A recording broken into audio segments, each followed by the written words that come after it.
Yang terakhir Ibu Rike, silakan mainkan 5 menit. Nanti kalau tidak Assalamualaikum cukup tambah. warahmatullahi wabarakatuh. Salam sejahtera untuk kita semua. Om Swastiastu, Namo Buddhaya, salam kebajikan, rahayu. Yang saya hormati pimpinan dan anggota Komisi 6 DPR RI. Yang saya hormati Menteri Koperasi, Wakil Menteri Koperasi, beserta seluruh jajaran Kementerian Koperasi. Terima kasih untuk kehadirannya. Akhirnya kita bisa bertemu membahas sesuatu yang sangat penting.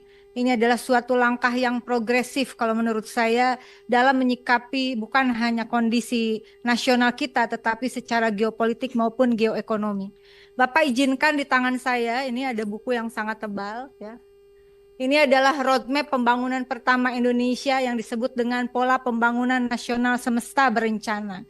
Ini adalah semacam antitesa terhadap berbagai persoalan geopolitik dan geoekonomi saat itu, disusun semenjak tahun 57 hingga tahun 60 begitu, yang terdiri dari tripola pembangunan, pola riset, kemudian pola perencanaan dan pola anggaran. Di dalam roadmap pembangunan semesta berencana ini ada beberapa postulat yang sangat penting menurut saya. Dan saya diperintahkan secara khusus oleh Ibu Megawati Soekarno Putri untuk menganalisisnya dari tahun 2013 dan itu kemudian ditetapkan akhirnya karena ini adalah pondasi pembangunan teknokratik Indonesia termasuk di bidang politik, ekonomi, sosial, budaya dan seluruh bidang kehidupan. Tahun 2023 akhirnya ditetapkan sebagai memori kolektif bangsa.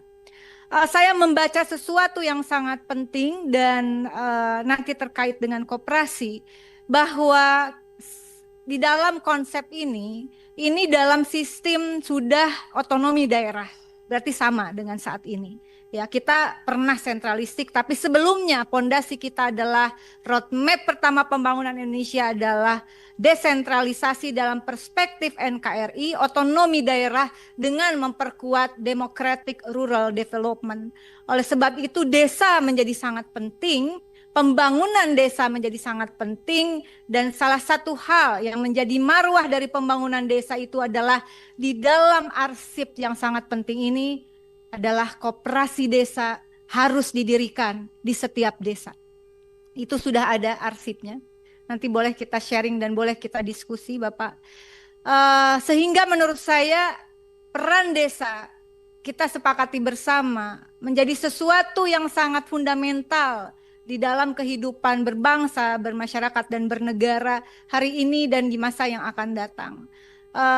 Saya orang yang sangat concern terhadap desa, sehingga disertasi saya juga membahas tentang desa, khusus tentang desa, khususnya pendataan Indonesia berbasis data desa yang presisi, yaitu aktual, akurat, dan relevan. Di halaman 225 ini saya buktikan Pak ya, ini model bukunya kayak gini. Koperasi itu harus dibangun di setiap desa. Di sini sudah ada. Jadi saya kurang lebih 10 tahun artinya, lebih mungkin dari 2013, saya memimpikan bagaimana caranya agar ekonomi Indonesia kembali pada hitoh ideologinya, kembali kepada marwah ideologinya. Harus ada koperasi di setiap desa begitu.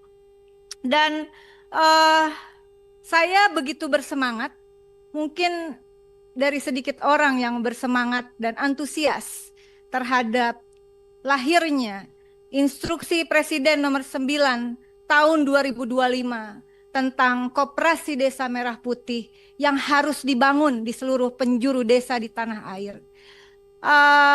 Ada kekhawatiran pasti, tetapi menurut saya ini momentum yang tepat dengan desakan geopolitik dan geoekonomi. Dan alhamdulillah kemarin 25 Mei 2025 Presiden Prabowo telah melakukan suatu kesepakatan penting babak baru dalam kerjasama RI Tiongkok.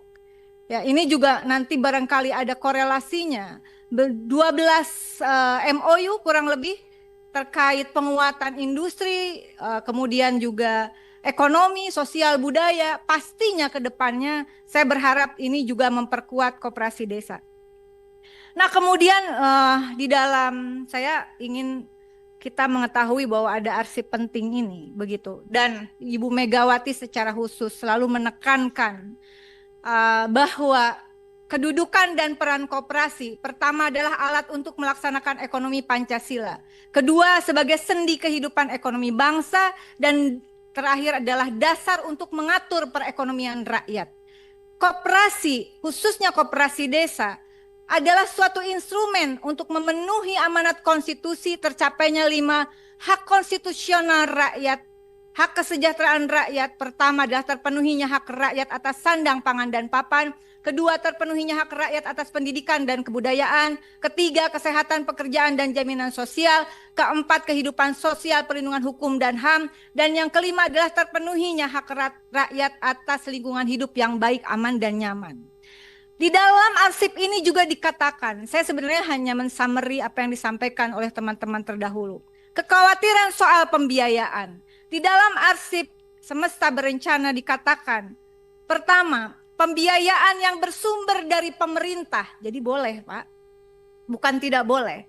Pembiayaan yang bersumber dari pemerintah atau badan usaha didasarkan pada asas membantu untuk menolong diri sendiri. Istilahnya disebut to help the people, to help himself. Jadi, biaya dari negara dikeluarkan, tapi kurang lebih untuk meningkatkan penguatan pemberdayaan. Yang kedua adalah tahap awal pembiayaan harus fokus pada pengembangan usaha. Prioritas pada 3 sektor, produksi, distribusi, dan industri. Catatan pentingnya, pembiayaan itu tidak untuk pembangunan fisik. Pembangunan fisik, prinsipnya ini sangat penting, Pak Menteri. Prinsipnya adalah optimalkan apa yang ada. Tadi beberapa teman termasuk lahirnya Undang-Undang Resi Gudang, melahirkan gudang-gudang yang nggak kepake. Kemudian yang ketiga, amanat dari para pendiri bangsa kita. Pemerintah melakukan gerakan koperasi nasional, disertai pendidikan tentang koperasi, terutama bagi pemerintah daerah dan pemerintah desa, termasuk politik anggaran dalam APBD dan APBDes. Boleh Bapak kalau mau tepuk tangan? Ini tepuk tangannya, penyusunnya adalah 513 orang anggota MPR RI pertama dan 600 pakar dari berbagai bidang keilmuan dari seluruh Indonesia. Kita aplaus untuk mereka yang sudah meletakkan fondasi dasar ekonomi. Oleh karena itu saya tidak akan berpanjang lebar. Mengingat Undang-Undang Dasar Negara Republik Indonesia 1945. Kedua, mengingat TAP MPR nomor 16 tahun 1998 tentang politik ekonomi dalam rangka demokrasi ekonomi. Ketiga, Undang-Undang tentang Pemda. Keempat, Undang-Undang tentang Desa. Kelima adalah Inpres nomor 9 tahun 2025 tentang percepatan pembentukan Koperasi Desa Kelurahan Merah Putih. Kemudian yang keenam ada surat edaran Menkop nomor 1 tahun 2025 tentang cara pembentukan koperasi dan merah putih. Hendaknya kita tidak meninggalkan spirit dari Astacita nomor 2, bahwa keberadaan koperasi desa ini adalah untuk memantapkan sistem pertahanan dan keamanan negara juga, karena kita menganut sistem pertahanan rakyat semesta dan rakyat itu adanya di desa dan kelurahan. Kemudian mendorong kemandirian melalui swasembada pangan, energi, air, aircraft, ekonomi hijau dan biru. Dan yang keenam adalah membangun dari desa dan dari bawah untuk pemerataan ekonomi dan pemberantasan kemiskinan. Berdasarkan arsip sejarah dan berdasarkan prinsip-prinsip konstitusional yang kita yakini dan menjadi sumpah jabatan kita bersama. Dalam rapat yang berharga ini, izinkan saya merekomendasikan beberapa hal. Pertama, mendesak dan meminta Kementerian Koperasi untuk menyusun roadmap koperasi merah putih, hulu, tengah, dan hilir, termasuk mitigasi resiko. Kedua, pendataan desa yang akurat, aktual, dan relevan, menyangkut kondisi kebutuhan dan potensi real desa, sehingga perlu kiranya berkoordinasi dengan Kementerian Desa.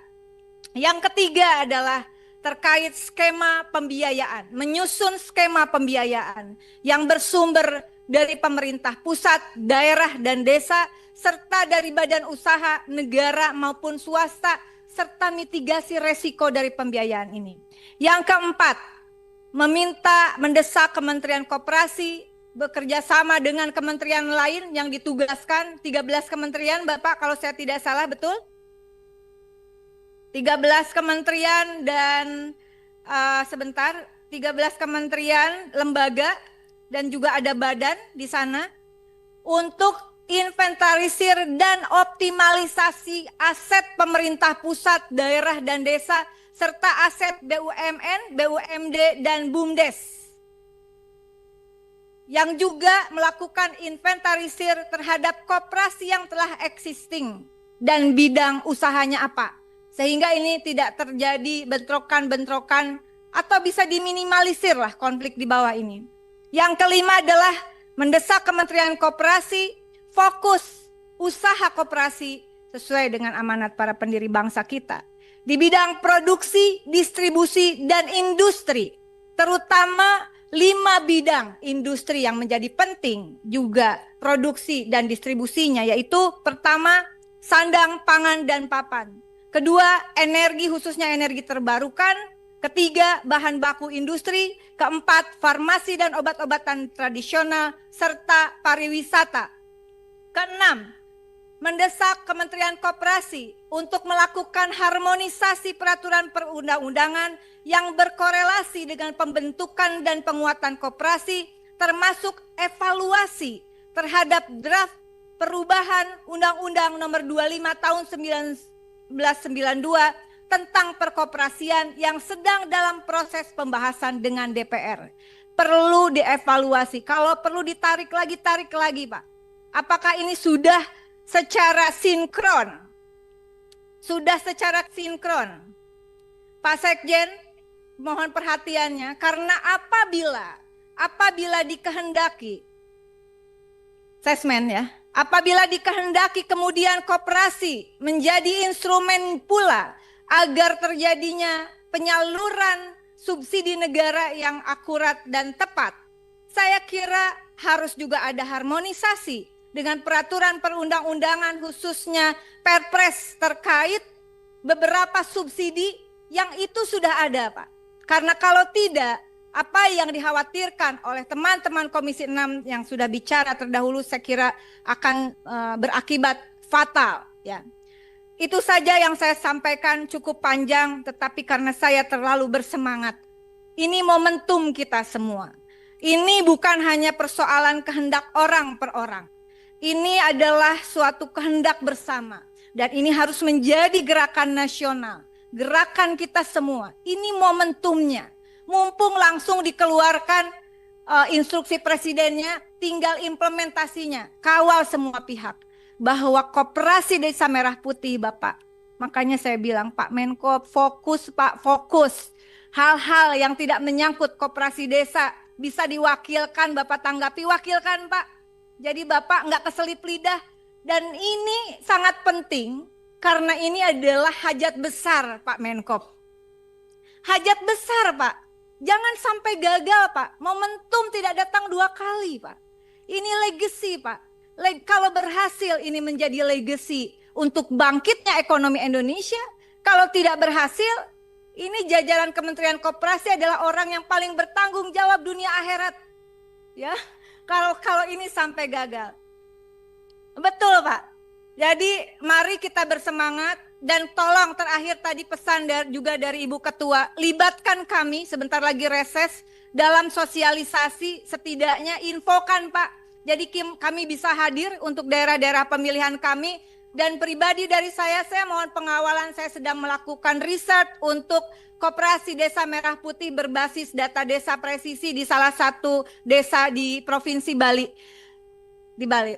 Terima kasih semuanya, selamat berjuang seluruh jajaran Kementerian Koperasi dan kita semua. Saya sangat antusias karena bagi saya ini harus menjadi legacy kita bersama karena kita sedang menjalankan hutang sejarah dari para pendiri bangsa yang harus kita lunasi. Terima kasih. Wallahul muwaffiq ila aqwamit thoriq. Wassalamualaikum warahmatullahi wabarakatuh. Pak Menteri tidak salah kan dari anggota terakhir kan? Cocok kan?